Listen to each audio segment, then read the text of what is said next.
Big TV భక్తి సమాచారం WhatsApp ఛానల్లో జాయిన్ అవ్వండి. అన్ని విశేషాలు ఎప్పటికప్పుడు తెలుసుకోండి.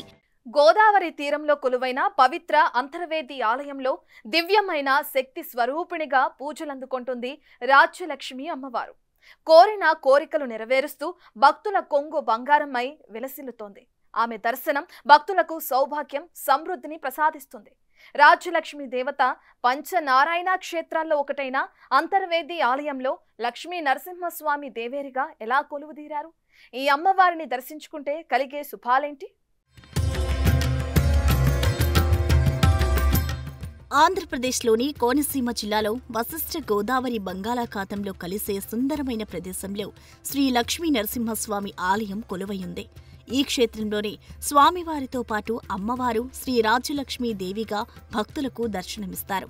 సాధారణంగా ఈ ఆలయంలో ప్రధాన దైవం లక్ష్మీ నరసింహస్వామి కాగా ఆయన దేవేరి రాజ్యలక్ష్మిగా పూజలందుకుంటున్నారు. అంతర్వేదిని దక్షిణ కాశీగా పిలుస్తారు. గోదావరి సాగర సంగమం ఇక్కడ జరగడం, బ్రహ్మదేవుడు రుద్రయాగం చేయడం వల్ల ఈ ప్రాంతానికి అపారమైన పవిత్రత లభించింది. గోదావరి నది ప్రధాన శాఖ అయిన వశిష్ఠ గోదావరి బంగాళాఖాతంలో కలిసే పవిత్ర ప్రదేశమిది. ఈ సంగమ స్థలంలో స్నానం చేయడం వలన సర్వ పాపాలు తొలగి పునర్జన్మ ఉండదని భక్తుల విశ్వాసం. సాధారణంగా ఆలయాల్లో దైవాలు తూర్పుముఖంగా ఉండగా ఇక్కడ లక్ష్మీ నరసింహ స్వామివారు పశ్చిమాభిముఖంగా కొలువై ఉన్నారు.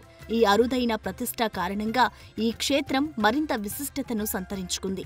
నరసింహస్వామి తన దేవేరి శ్రీ రాజ్యలక్ష్మీ దేవితో కొలువై ఉంటారు.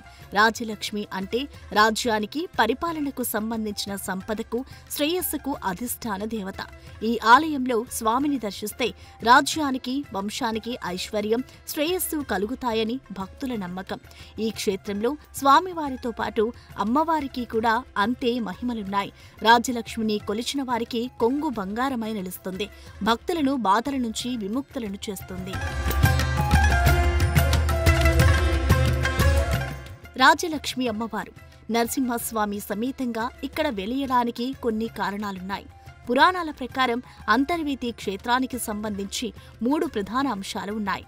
ఒకప్పుడు శివుని పట్ల చేసిన అపచారాల నుంచి విముక్తి పొందడానికి సృష్టికర్త బ్రహ్మదేవుడు ఇక్కడ ఒక మహారుద్రయాగం చేయాలని సంకల్పించారట. ఈ యాగానికి వేదికగా ఎన్నుకోబడినందున ఈ ప్రదేశానికి అంతర్వేది అనే పేరొచ్చింది. అదేవిధంగా సప్త మహర్షులలో ఒకరైన వశిష్ఠ మహర్షి ఇక్కడ తన ఆశ్రమాన్ని స్థాపించి వశిష్ఠ గోదావరిని సముద్రంలోకి తీసుకొచ్చారు. అంతర్వేది క్షేత్రానికి మరో పురాణ గాథ ఉంది. పూర్వం హిరణ్యక్షుడి కుమారుడైన రక్త విలోచనుడు శివుడి గురించి ఘోర తపస్సు చేసి అతని శరీరం నుంచి నేలపై పడిన రక్తపు బొట్టు ఎన్ని ఇసుక రేణువులపై పడుతుందో అన్ని రేణువుల నుంచి తనంతటి పరాక్రమం గల రాక్షసులను జన్మించాలని వరం పొందాడు. ఈ వరగర్వంతో రక్త విలోచనుడు వశిష్ఠ మహర్షి ఆశ్రమంలో భీభత్సం సృష్టించి ఆయన 100 మంది పుత్రులను సంహరించాడు. పుత్ర శోకంతో వశిష్ఠుడు శ్రీ మహావిష్ణువును ప్రార్థించాడు. శ్రీ మహావిష్ణువుడు లక్ష్మీ సమేతంగా నరహరి రూపంలో వచ్చి రక్త విలోచనుడితో యుద్ధం చేశాడు. సుదర్శన చక్రాన్ని ప్రయోగించిన శివుడి వరం కారణంగా రాక్షసులు పుట్టుకు రావడం ఆగలేదు. అప్పుడు నరసింహస్వామి తన మాయాశక్తిని సృష్టించాడు. ఈ మాయాశక్తి నేలపై రక్తపు బొట్టు కూడా పడకుండా తన నాలుకను చాచి మొత్తం రక్తాన్ని తాగివేసింది. రాక్షస సంహారం తర్వాత వశిష్ఠుని కోరిక మేరకు నరహరి లక్ష్మీ సమేతుడై శ్రీలక్ష్మీ నరసింహస్వామిగా ఈ క్షేత్రంలో వెలిశారు. ఇక్కడే స్వామివారు తన సుదర్శన చక్రాన్ని శుభ్రం చేసుకున్న ప్రదేశాన్ని చక్రతీర్థం అంటారు. ఇక్కడ స్నానం చేసినా పాపాలు పోతాయని చెబుతారు. అంతేకాదు బ్రహ్మ రుద్రయాగం చేసినప్పుడు నీలకంఠేశ్వర స్వామిని క్షేత్రపాలకుడిగా ప్రతిష్ఠించాడని, అందుకే అంతర్వేది దక్షిణ కాశీగా ప్రసిద్ధి చెందిందని ప్రతీతి. కలియుగ ప్రారంభంలో ఈ ప్రాంతం మొత్తం అరణ్యంలో ఉండగా ఓ గోపాలుడు పశువులను కాస్తుండగా ఓ గోవు ప్రతిరోజు పుట్టపై పాలు కురిపించసాగింది. ఈ దృశ్యాన్ని గమనించిన గోపాలుడు ఆ పుట్టని తవ్వగా రాజలక్ష్మి సమేత నరసింహస్వామి విగ్రహం బయటపడింది.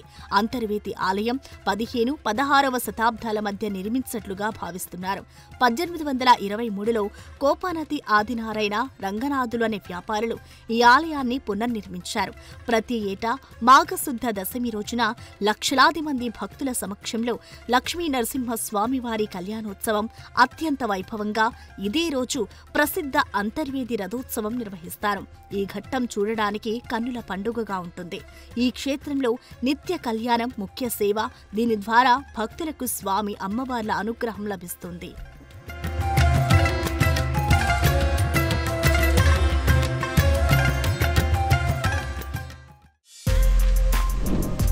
For more videos like this, subscribe Big TV channel.